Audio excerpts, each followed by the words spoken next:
to the east as the clouds are starting to build over Fargo-Moorhead. We're going to have some rain later on today. Overnight, we could have some heavy rain. Daryl will have more on that in just a couple of minutes. Good morning. Welcome to InforumTV News. I'm Robin Hubner. We have some new information about a river rescue. Fargo police say a woman they pulled from the Red River early this morning was the same woman they rescued from the river a little more than a week ago. Around 1:30 this morning, Fargo Fire responded to the Midtown Dam just south of the high-rise. Fargo police were on the scene first. They found a cell phone on the shore, but not the person who owned it. Firefighters launched a boat and saw the woman floating about 20 yards from the boat ramp in Dyke East Park. Firefighters wearing cold water rescue suits got into the water and pulled her to shore. They did CPR and she was taken to the hospital. Her name and condition have not been released. Police say they are trying to locate any family members she has in the area. Well, it may be a record better left unbroken. Just 5 months into 2013, the National Weather Service says it is the wettest year on record in Fargo. The rain has affected landscaping companies, construction crews, farmers, even homeowners just hoping for dry weather to mow their lawns. WDAZ reporter Victor Correa has the story. The Ray Richards Golf Course in Grand Forks has had their share of troubles when dealing with the rain. Hole 2's basically almost made the green into almost an island effect, so to speak. While Fargo has received a record-setting 12.8 inches of precipitation so far this year, it definitely has been on the wetter side over the past few months. Grand Forks has only received 8.19 inches, but regardless of record-setting numbers, the rains have had a huge impact on the Red River Valley as a whole.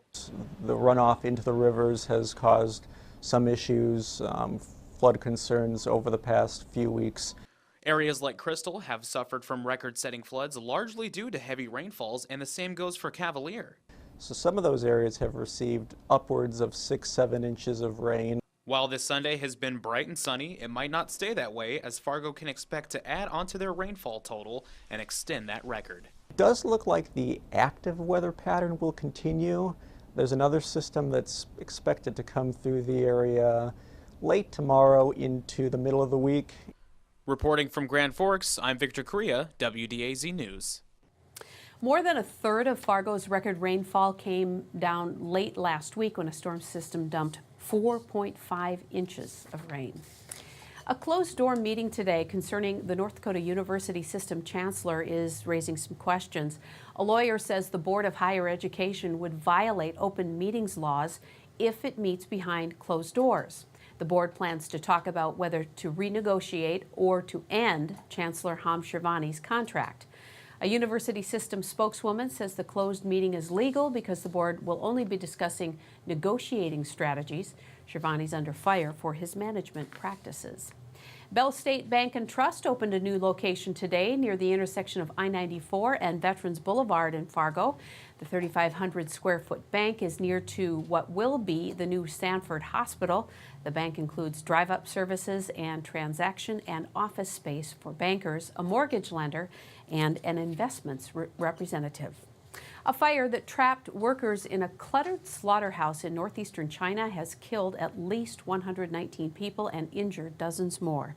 The massive fire broke out at a poultry plant. The official Xinhua news agency says the fire appears to have been sparked by 3 early morning explosions. The provincial fire department there attributed the blast to a leak of ammonia, a gas that's kept pressurized as part of the cooling system. Xinhua quoted survivors as saying the plant's complicated interior, narrow exits, and a locked front gate made escape difficult. Many Chinese workplaces have lax work safety standards. At least 16 people, including 5 children, were killed in a tornado that swept through Oklahoma City Friday night. Oklahoma's governor says the death toll could rise as emergency workers continue searching flooded areas for missing people. 3 veteran storm chasers who were doing tornado research were among those who died. Here is WDAY Storm Tracker meteorologist Daryl Richardson with a look at our rainy forecast. Daryl? Hello everyone, some rain running from about Jamestown down to near Lisbon and just off to the west of Waupun and Breckenridge. There's an area of low pressure that's currently centered just off to the west of the Black Hills or near the Black Hills.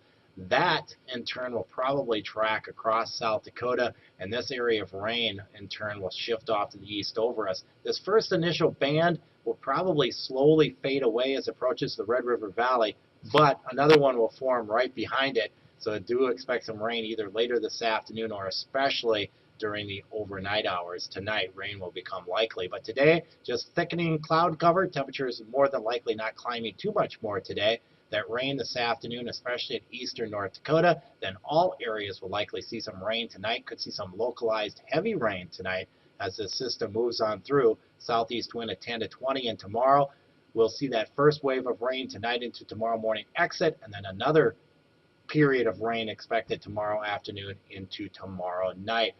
Both of these systems have the possibility of producing localized heavy rain. So again, for today, expecting some rain to move in most areas. It will come in later this afternoon into tonight.